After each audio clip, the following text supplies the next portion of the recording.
Okay guys, I'm here today with Giancarlo Bodoni, 2 times ADCC champion and the current ADCC champion, and Reese. And guys, this week Giancarlo is filming an entire instruction all about wrestling up. So today he's going to show us here the most important concepts that you should know about the wrestling up, which is a very good move for the no-gi Jiu-Jitsu. And if you watch ADCC and all these tournaments, nowadays everywhere is trying to use wrestling up from everywhere. And Giancarlo is one of the best ones at this move, so super excited to learn. So, Bodoni.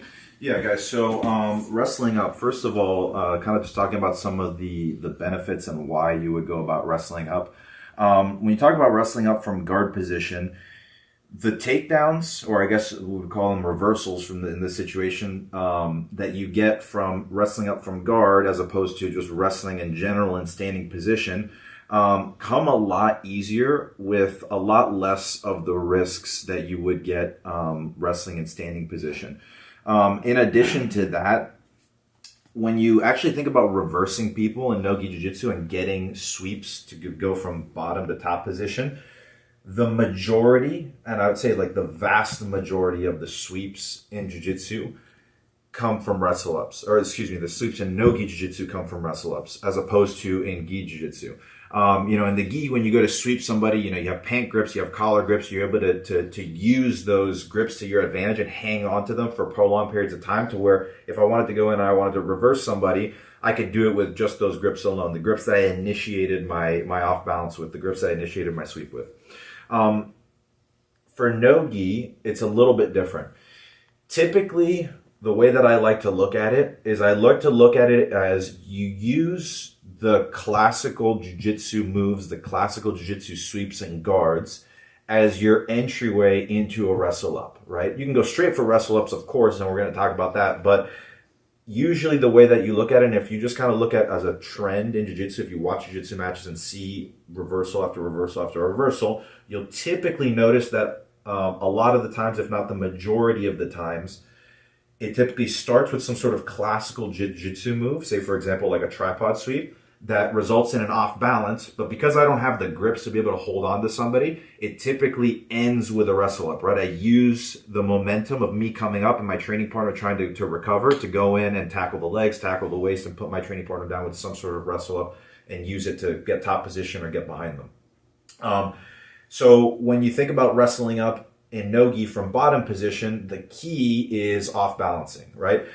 So if I want to set up, let's say for example we're standing, right? If I want to set up takedowns on Reese in standing position, it's a little bit different, right? The off balance would be the equivalent to me, for example, getting an angle on Reese, right? So if I was able to come out and start getting an angle on Reese to where I could start reaching for his legs, or say for example I was able to start getting a pullback reaction from Reese where I got him to posture up and then set up a leg attack, for example, that would be the equivalent in standing position to off balancing. And obviously there's more options than that as far as setups are concerned, but just those are just two basic options.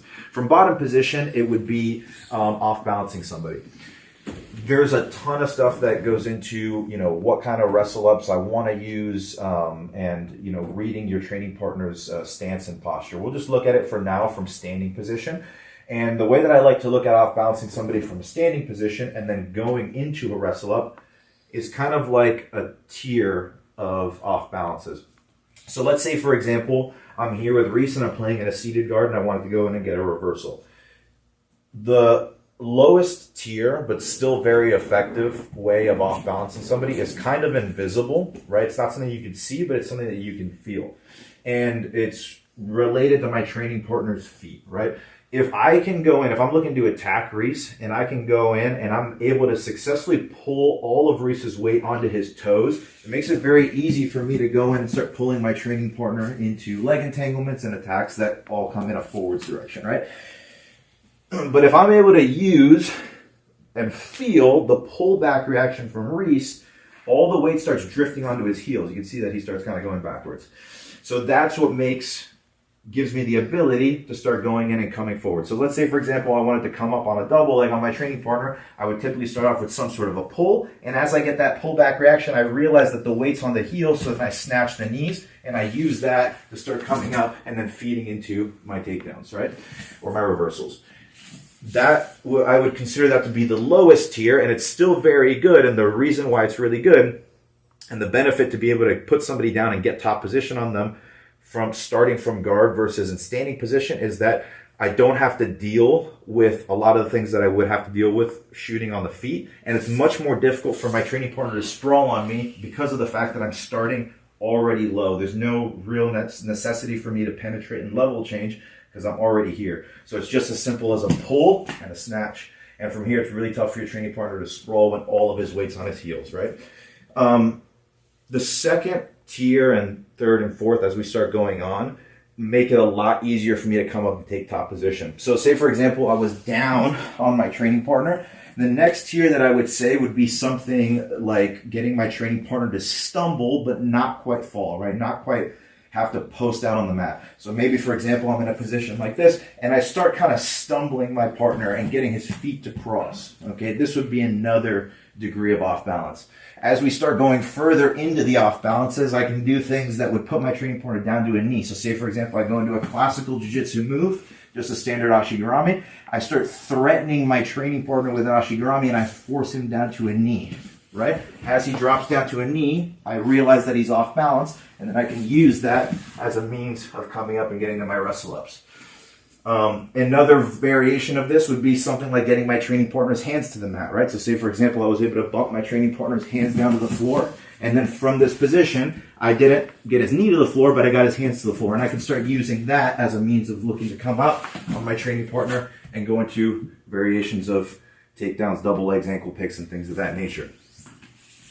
The strongest one of all is going to be the one that puts us at the exact same level, which would be putting my training partner down to a hip. So let's say, for example, I was in here, I hit another classical jiu-jitsu move, a tripod sweep, and I knock my training partner down to a hip.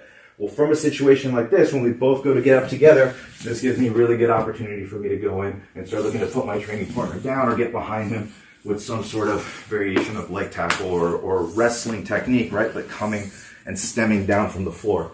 And this translates to different situations. We looked at a tiered degree of off balances when your training partner is standing, but as he changes in his posture, right? Sometimes he's on two knees, sometimes he's on one knee, sometimes he's leaning forward, sometimes the legs are back. All that's going to create a different kind of set of these ways that I go about initiating the off balances.